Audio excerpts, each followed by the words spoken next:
Hi hello ನಮಸ್ಕಾರ ವೀಕ್ಷಕರೇ, welcome to Ashwini channel.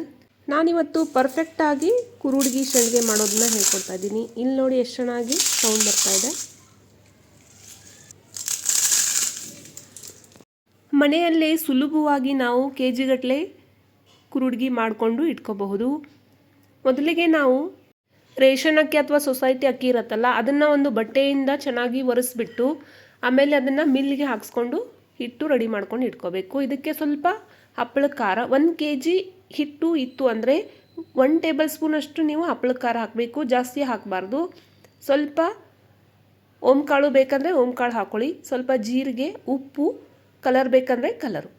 ನಾವು ಯಾವ ಪಾತ್ರೆಯಿಂದ ಹಿಟ್ಟು ತೊಗೊಂಡಿರ್ತೀವಲ್ವ ಅದೇ ಪಾತ್ರೆಯಿಂದ 1.5 ಕಪ್ದಷ್ಟು ನೀರು ಹಾಕಬೇಕು. ಅಂದರೆ 1 ಕಪ್ಪು ಹಿಟ್ಟು ಇತ್ತಂದರೆ 1.5 ಕಪ್ಪು ನೀರು. ನಾನಿಲ್ಲಿ 1 ಪಾತ್ರೆಯಷ್ಟು ಹಿಟ್ಟು ತೊಗೊಂಡಿದ್ದೀನಿ, ಅದೇ ಅಳತೆಯಿಂದ 1.5 ನೀರು ಹಾಕ್ತಾಯಿದ್ದೀನಿ. ಉಪ್ಪು ಸ್ವಲ್ಪ ಕಡಿಮೆನೇ ಹಾಕ್ಕೊಳ್ಳಿ, ಯಾಕಂದರೆ ಉಪ್ಪು ಜಾಸ್ತಿ ಹಾಕಿದ್ರೆ ಏನಾಗುತ್ತೆ, ಒಣಗಿಬಿಟ್ಟು ಉಪ್ಪುಪ್ಪಾಗಿ ಅನಿಸುತ್ತೆ. ಅದಕ್ಕೋಸ್ಕರ ಜೀರಿಗೆ ಬೇಕಾದರೆ ನೀವು ಆಮೇಲೆ ಕೂಡ ಹಾಕೋಬಹುದು. ಜೀರಿಗೆ ಮೊದಲಿಗೆ ಹಾಕಿದ್ರೆ ಕಲರ್ ಚೇಂಜ್ ಆಗುತ್ತೆ, ಬಟ್ ನಾನಿಲ್ಲಿ ಕಲರ್ ಹಾಕಿ ಮಾಡ್ತಾ ಇರೋದ್ರಿಂದ ಮೊದಲಿಗೆ ಹಾಕ್ತಾಯಿದ್ದೀನಿ. ಹಪ್ಪಳ ಖಾರ ಹಾಕ್ಕೊಳ್ಳಿ. ಹಪ್ಪಳ ಖಾರ ತುಂಬ ಹಾಕ್ಕೊಳ್ಳೋಕ್ಕೆ ಹೋಗಬೇಡಿ, ಸ್ವಲ್ಪನೇ ಹಾಕ್ಕೊಳ್ಳಿ. ಯಾವುದಾದ್ರೂ ದಿನಸಿ ಅಂಗಡಿಯಲ್ಲೆಲ್ಲ ಸಿಗುತ್ತೆ. ನಾನಿಲ್ಲಿ ಕಲರ್ ಹಾಕ್ತಾಯಿದ್ದೀನಿ, ನೀವು ಕಲರ್ ಬೇಡ ಅಂದರೆ ಸ್ಕಿಪ್ ಮಾಡ್ಕೋಬಹುದು. ಇದನ್ನು ಚೆನ್ನಾಗಿ ಕಲಿಸ್ಬಿಟ್ಟು ಉಕ್ಕಿ ಬರಲಿಕ್ಕೆ ಬಿಟ್ಬಿಡಬೇಕು. ನೀವು ಬೇಕಾದರೆ ಎಳ್ಳು ಕೂಡ ಹಾಕ್ಕೋಬಹುದು, ಚಿಲ್ಲಿ ಫ್ಲೇಕ್ಸ್ ಹಾಕ್ಕೋಬಹುದು. ನಾನಿಲ್ಲಿ ಕುರುಡ್ಗಿ ಮಾಡ್ತಾಯಿದ್ದೀನಿ, ಅದಕ್ಕೋಸ್ಕರ ಏನೂ ಹಾಕಿಲ್ಲ, ಯಾಕಂದರೆ ಅದು ಕುರುಡ್ಗಿ ಹಾಕಬೇಕಾದ್ರೆ ಬೀಳಲ್ಲ. ಅದಕ್ಕೋಸ್ಕರ ನಾವು ಉಕ್ಕಿ ಬಂದ ತಕ್ಷಣ ಗ್ಯಾಸ್ ಫ್ಲೇಮ್ನ ಸ್ಲೋ ಮಾಡಿಬಿಟ್ಟು ಈ ರೀತಿ ಹಿಟ್ಟು ಹಾಕಿಬಿಟ್ಟು ಕಲಿಸ್ತಾ ಹೋಗಬೇಕು. ಏನೂ ಭಯ ಬೀಳಬೇಡಿ, ಗಂಟೇನೂ ಆಗಲ್ಲ, ಯಾಕಂದರೆ ನಾವು ನೀರು ಜಾಸ್ತಿ ಹಾಕಿರ್ತೀವಲ್ವ. ಈ ರೀತಿ ನಿಧಾನವಾಗಿ ಕಲಿಸ್ತಾ ಹೋಗಿ.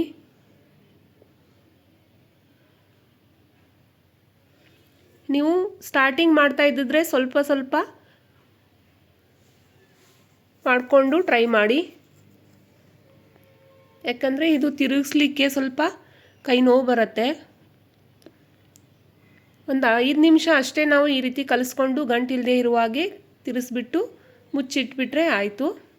ನಾನಿಲ್ಲಿ ಯಾವುದೇ ರೀತಿ ಅಕ್ಕಿ ನೆನೆಸಿಲ್ಲ, ಡೈರೆಕ್ಟಾಗಿ ಹಿಟ್ಟು ರೆಡಿ ಮಾಡಿಕೊಂಡು ಮಾಡ್ತಾಯಿದ್ದೀನಿ. ನಾವು 1 ಡೇಯಲ್ಲಿ ಆರಾಮ್ಸೆ 1 kg 2 kg ಅಷ್ಟು ಮಾಡ್ಕೋಬಹುದು. 1 ಅವರಲ್ಲಿ ನಾವು 1 kg ಅಷ್ಟು ಕುರುಡ್ಗಿನ ಮಾಡ್ಕೋಬಹುದು. ಇವಾಗ ಕಲಸಾದ್ಮೇಲೆ ಒಂದು ಸ್ವಲ್ಪನೇ ನೀರು ಹಾಕಿಬಿಟ್ಟು ಇದಕ್ಕೆ ಕೆಳಗಡೆ ಆಮೇಲೆ ಹಿಟ್ಟನ್ನ ಸ್ಪ್ರೆಡ್ ಮಾಡಿಕೊಂಡು ಈ ರೀತಿ ಪ್ಲೇಟ್ನ ಮುಚ್ಚಿಡ್ಬಿಡಿ. ನೀರು ಏನಕ್ಕೆ ಹಾಕಬೇಕಂದ್ರೆ ತಳ ಹಿಡಿಬಾರ್ದು ಅಂತ. 5 ನಿಮಿಷ ನಾವು ಬಿಡಬೇಕಾಗತ್ತೆ. 5 ನಿಮಿಷ ಆಗಿದೆ ನೋಡಿ. ಇವಾಗ ಯಾವುದೇ ರೀತಿ ತಳ ಕೂಡ ಹಿಡ್ದಿಲ್ಲ, ಯಾಕಂದರೆ ನಾವು ಸ್ವಲ್ಪನೇ ನೀರು ಹಾಕಿದ್ವಿ. ನಾವು ಇವಾಗ ಇದನ್ನು ತಣ್ಣಗಾಗಲಿಕ್ಕೆ ಬಿಟ್ಬಿಡೋಣ. ನಾವು ಈ ರೀತಿ ಮನೆಯಲ್ಲಿ ಕುರುಡ್ಗಿ ಮಾಡೋದ್ರಿಂದ ಶುಚಿಯಾಗಿ ಕೂಡ ಇರುತ್ತೆ, ರುಚಿಯಾಗಿ ಕೂಡ ಇರುತ್ತೆ, ಮತ್ತು ವರ್ಷದಿಂದ 2 ವರ್ಷ ತನಕನೂ ಇಟ್ಕೊಂಡ್ರೂ ಹಾಳಾಗಲ್ಲ. ಈ ರೀತಿ ಹಿಟ್ಟಿಂದ ಮಾಡೋದ್ರಿಂದ ರುಬ್ಬೋದೂ ಅವಶ್ಯಕತೆ ಇರಲ್ಲ. ಹಿಟ್ಟು ತಣ್ಣಗಾಗಿದೆ, ನಾನು ಬೇರೆ ಒಂದು ಪಾತ್ರೆಯಲ್ಲಿ ಶಿಫ್ಟ್ ಮಾಡಿಕೊಂಡು ಹಿಟ್ಟನ್ನು ನಾದ್ಕೋಬೇಕಾಗತ್ತೆ. ಕೈಗೆ ಸ್ವಲ್ಪ ಸ್ವಲ್ಪನೇ ನೀರು ಹಚ್ಚಿಬಿಟ್ಟು ನಾವು ಹಿಟ್ಟನ್ನ ನಾದ್ಕೋಬೇಕು. ಬಿಸಿ ಅನಿಸಿದ್ರೆ ನೀವು ಏನು ಮಾಡಬೇಕಂದ್ರೆ ಆಲೂಗಡ್ಡೆ ಸ್ಮ್ಯಾಶರ್ ಇರುತ್ತಲ್ಲ, ಅದರಿಂದ ಕೂಡ ನೀವು ಸ್ಮ್ಯಾಶ್ ಮಾಡಿಕೊಂಡು ಈ ರೀತಿ ಮಿಕ್ಸ್ ಮಾಡ್ಕೋಬಹುದು, ಇಲ್ಲಾಂದರೆ ಕೈಯಿಂದ ಕೂಡ ಮಾಡ್ಕೋಬಹುದು. ನೀವು ಮೊದಲಿಗೆ ಈ ರೀತಿ ಹಿಟ್ಟು ಕಲಸಿಟ್ಟು ಆಮೇಲೆ ನೀವು ಹಪ್ಪಳ ಕೂಡ ಮಾಡ್ಕೋಬಹುದು. ಇದರಿಂದ ಹಪ್ಪಳ ಕೂಡ ಮಾಡ್ಕೋಬಹುದು, ಸಂಡಿಗೆ ಕೂಡ ಮಾಡ್ಕೋಬಹುದು. ಈ ರೀತಿ ಹಿಟ್ಟು ಸಾಫ್ಟಾಗಿ ಬರಲಿ. ನಾನು ಸ್ವಲ್ಪನೇ ನೀರು ಹಚ್ಚಿಬಿಟ್ಟು ತಿಂಬಿದ್ದೀನಿ, ತುಂಬ ಹೊತ್ತು ಏನು ಮಾಡಿಲ್ಲ. ಇಲ್ಲಿ ನೋಡಿ, ನಾನಿವಾಗ ಚಕ್ಲಿ ಇದರಲ್ಲಿ ಮನೆಯಲ್ಲಿ ಹಿಟ್ಟು ಹಾಕಿಬಿಟ್ಟು ಈ ರೀತಿ ಚಕ್ಲಿ ಬಿಟ್ಕೊಳ್ತಾ ಇದ್ದೀನಿ. ಈ ರೀತಿ ಪಾಪಡಿ ಕೂಡ ಇದರಿಂದ ಬಿಡ್ತಾ ಇದ್ದೀನಿ. ಪಾಪಡಿ ಬಿಟ್ಟರೆ ಅಂತೂ ತುಂಬ ಈಸಿಯಾಗಿ ಮತ್ತು ಬೇಗ ಕೂಡ ಆಗುತ್ತೆ. ಕಾಣೋದಕ್ಕೂ ತುಂಬ ಚೆನ್ನಾಗಿರುತ್ತೆ, ತಿನ್ನೋದಕ್ಕೂ ಟೇಸ್ಟಿಯಾಗಿರುತ್ತೆ. ನಾನು ಚಕ್ಲಿಗಿಂತ ಜಾಸ್ತಿ ಈ ರೀತಿ ಪಾಪಡಿ ಮತ್ತು ಶೇವ್ ಹಾಕೋತೀನಿ. ಇಲ್ಲಿ ನೋಡಿ,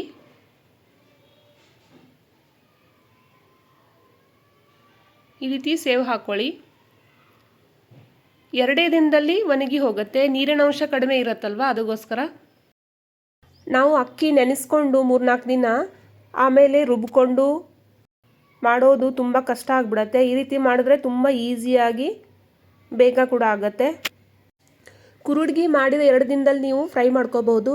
ಬಟ್ ಒಂದು 8-10 ದಿನ ಬಿಟ್ಟು ನೀವು ಕರೆದ್ರೆ ಎಣ್ಣೆ ಕೂಡ ಹೀರ್ಕೊಳ್ಳಲ್ಲ, ಅಷ್ಟು ಚೆನ್ನಾಗಿ ಬರುತ್ತೆ. ನಾನು ಒಂದೇ ದಿನದಲ್ಲಿ ಮಾಡಿ ತೋರಿಸಿದ್ದೆ ನಿಮಗೆ. ಇಲ್ಲಿ ನೋಡಿ ಎಷ್ಟು ಚೆನ್ನಾಗಿ ಒಣಗಿದೆ. ಅನ್ನ ಸಾಂಬಾರು ಅಥವಾ ಅನ್ನ ರಸಮ್ ಜೊತೆ ಅಥವಾ ಒಬ್ಬಟ್ಟೆಲ್ಲ ಮಾಡಿರ್ತೀವೋ ಆವಾಗ ಈ ರೀತಿ ನಾವು ಕುರುಡ್ಗಿಯನ್ನು ಫ್ರೈ ಮಾಡಿಕೊಂಡು ತಿನ್ಬೋದು. ನೋಡಿ ಎಷ್ಟು ಚೆನ್ನಾಗಿ ಅರಳುತ್ತೆ.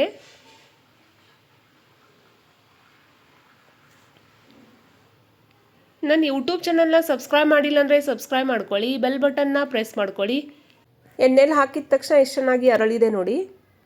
ನಾವು ಹೊರಗಡೆಯಿಂದ ಕೊಂಡು ತರ್ತೀವಲ್ವ, ಅದು ನೋಡೋಕ್ಕೆ ಚೆನ್ನಾಗಿರತ್ತೆ, ಬಟ್ ಅದೆಲ್ಲ ಮೈದಾ ಹಾಕಿರ್ತಾರೆ, ಪ್ರಿಸರ್ವೇಟಿವ್ಸ್ ತುಂಬ ಇರುತ್ತೆ. ಬೆಟ್ರ್ ನಾವು ಸಂಡೇ ಸ್ಯಾಟರ್ಡೇ 1 ಅವರ್ ಅಥವಾ 2 ಅವರ್ಸ್ ಸ್ಪೆಂಡ್ ಮಾಡಿಬಿಟ್ಟು ಈ ರೀತಿ ಮಾಡಿಕೊಂಡ್ರೆ ವರ್ಷ ಪೂರ್ತಿ ಇಡೀ ತಿನ್ನಬಹುದು.